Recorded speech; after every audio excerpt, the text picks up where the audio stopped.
Hello and welcome to this fourth video in our series on evaluation, when we'll be looking at evaluation tools and methods and matching the right tool to the right job.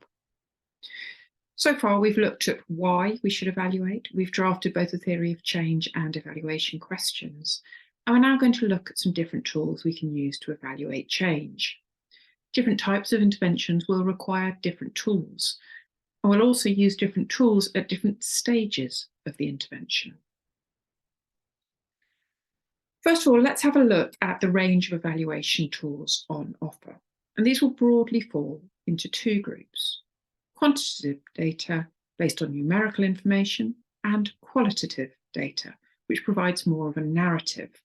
Typically, quantitative data tells us what is happening, and qualitative data, sometimes considered softer data, tells us why.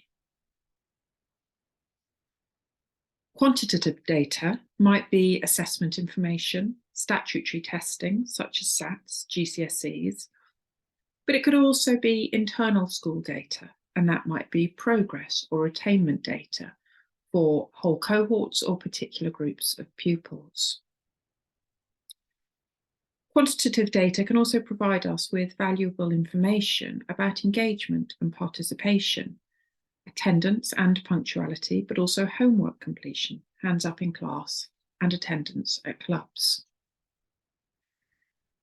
And it can also tell us the headline information about behaviour, referrals to external agencies such as CAMHS, and health data such as height and weight checks.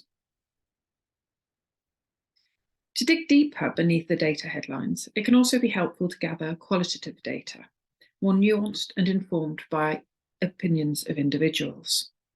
This might include surveys and interviews which help us to understand more about the lived experience of a project or intervention. And it's important to understand when to use either a survey or an interview. Surveys are quicker and easier and can offer anonymity, which often encourages open and honest responses. However, interviews allow for those follow-on questions and the opportunity to dig a bit deeper. Observations of practice also fall into this group, and that might be a live lesson observation, or it might be a video of a pupil or of teacher practice, as do books and planning scrutinies, which can tell us, for example, if a curriculum innovation is being delivered as intended. And the important thing here is to match the evaluation tools to the evaluation question and the project or intervention being implemented. We're now going to look at a couple of examples about how we can match those tools to our projects. Here we have an example of our evaluation question. How does the introduction of a new improved play area and garden impact on pupil health outcomes for early years pupils? So our intervention, our project, is around improving the outdoor space and equipment and providing garden space for children to plant. And in this central column, this shows us how we believe the intervention will have an impact. So we believe that as a result of our intervention, children will spend more time engaged in active play, that they'll have a greater range of equipment to explore, and that they'll have the opportunity to grow vegetables and fruit.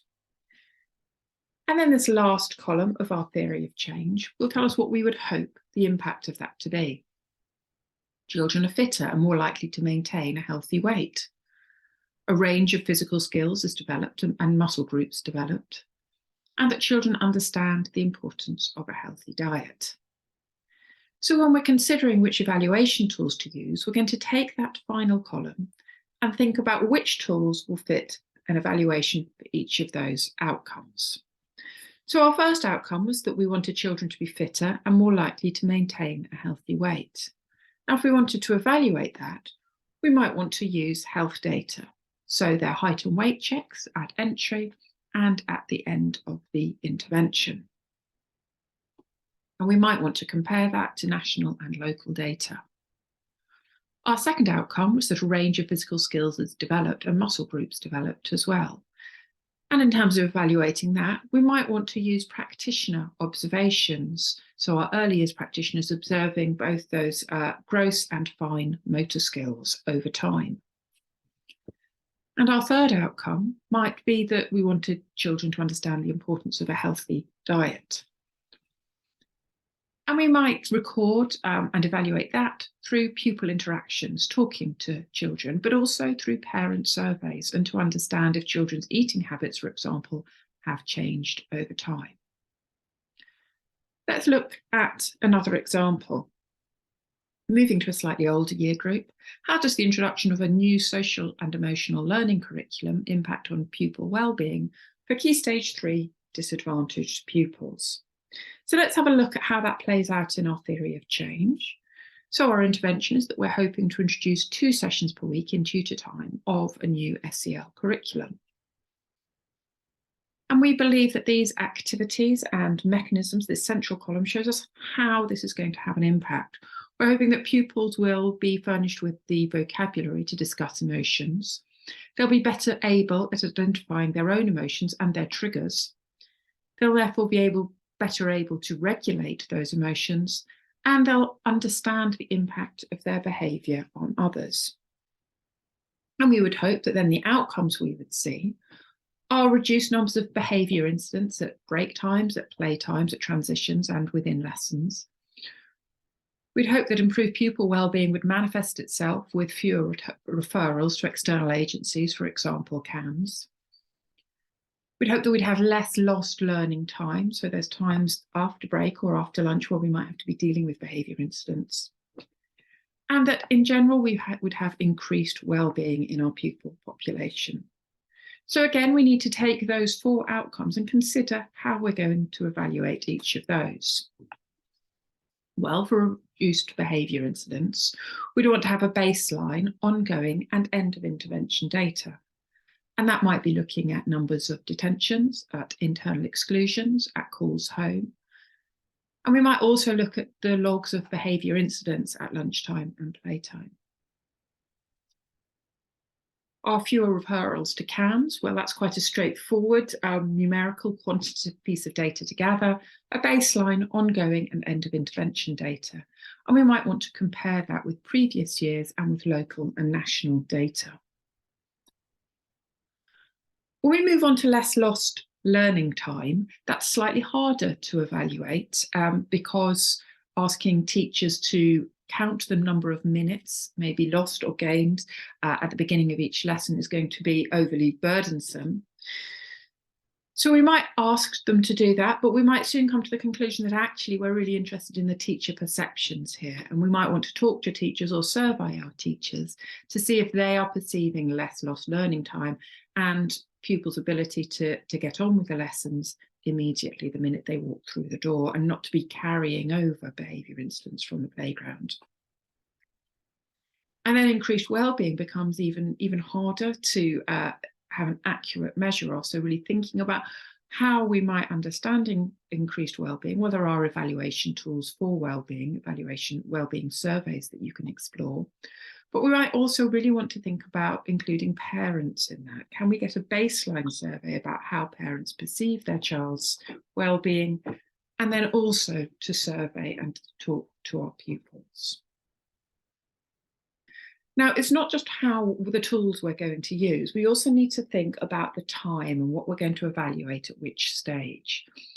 Here we have an example of an evaluation plan, and you may wish to pause just to read through that and get your head around it.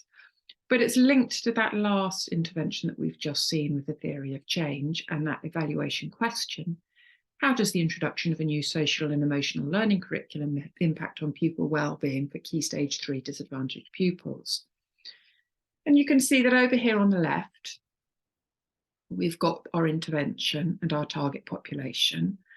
And then underneath that, we've got the baseline data that we're going to need to collect.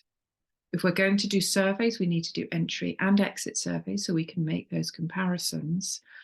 And then we might have some numerical data that we need to gather around current behaviour incidents, last year's behaviour incidents, CAMHS referrals, and really surveying teacher perceptions of the current state of play.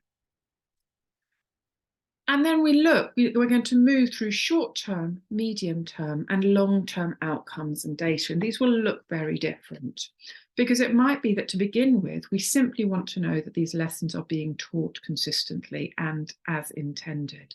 So we might want to do this bit of evaluation really quite early on after introduction of the intervention, maybe about 4 weeks after, and we'll ask the head of year to do it. We're checking that lessons are taught consistently. So we're going to ask our teachers, and that might be a very light touch check-in, a little bit of lesson observation and some book looks as well. And then after the intervention has had time to embed, so maybe after one term, we'll bring in a slightly more senior member of staff as well. And again, we still want to know that those lessons are taught consistently, but we're also interested in how pupils are engaging with those and how parents are feeling about the intervention. And so we might want to engage in some work around pupil and parent voice. And then our final evaluation, maybe after a year or after a couple of terms or however long we feel we need, this is when we're really going to be evaluating over those final outcomes. So really matching those to that last column of our theory of change, looking at the reduced behaviour incidents, CAMHS referrals, the lost learning time and the increased well-being. And we're going to look at that behaviour log, our behaviour data, and our health data, which will be our hard, quantitative, numerical data, and then our teacher voice and our pupil voice to give us a bit more of a qualitative and a rounded understanding. So we've got to the end of this video. Now an opportunity for you to go away and complete the evaluation plan for your intervention, making sure it matches to your intervention, your evaluation question, and to your theory of change.